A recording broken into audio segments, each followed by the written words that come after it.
Okay, let's get back to the footer, if you will. The pier is what it's going to mount to. The pier is the side profile of that hole. J-bolts are going to go in, right? And there's going to be a short J-bolt. Short J-bolt. So here's the pattern of the bolt pattern. Let's see, like this. That's the bolt pattern. If you notice my hole, it's kind of shelfy. It's got a shelf on it. It's not, it's deep on this side, but not this side. Ho, ho, ho. What the hell's this guy doing, right? Hold on. Just exposure for you, I thought, and didn't work. There we go. Wait a minute. There we go.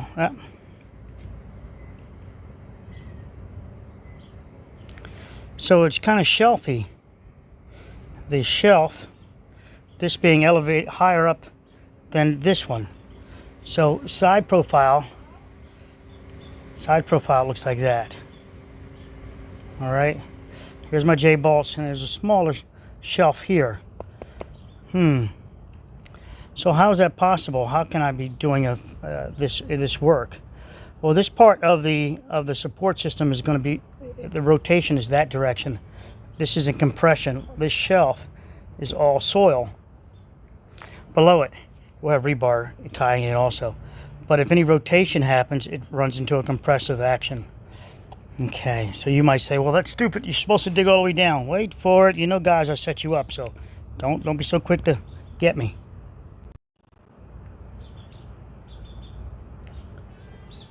So there's that one.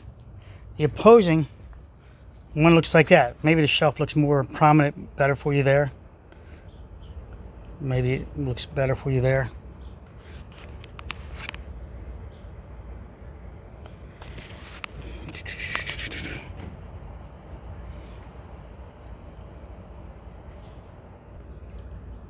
How about that? Is that better? As you look at the foundation footer. So these bolts go in here. The long ones go in here with about that much thread above the concrete.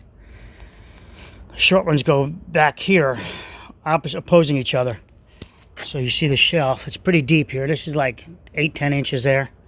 And that's all the way down 20 inches. Again, how does that work? How can that work, right?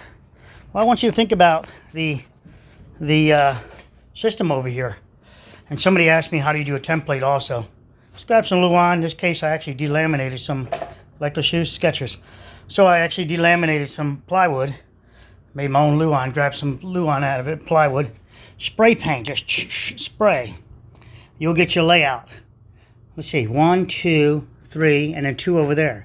How about the ones in front? Let's do the holes in front. Wait a minute. Let's do the holes in front. Huh. Look at this. No holes in front. Huh. Why? Because as I told you guys, the rotation is only from the back. It's from the back end. Now there's a chance you could try to shove it that way, but it would be very minimum on forces. This is going to be clamped down anyway. Your bolting connections are in the back. Now let me show you this template. Let's move that out of the way. It should be dry now. Come on, baby. Give me a second. So there's your template. Just spray paint. That is my edge. That is the edge where the bolts are. Just this is the template. I'll cut another piece, put these together, and drill right through it. I don't have to spray 2 of them, just one. And that's where the wheels are. Cut this edge out, and this is my template that I'll use to set the anchor bolts. All right, so you see the rotations back here, and that's all you have to clamp it down by. It's a short video, and that just takes a utility knife to cut that. No saw or nothing else like that. All right, take care, guys. See if I get you some more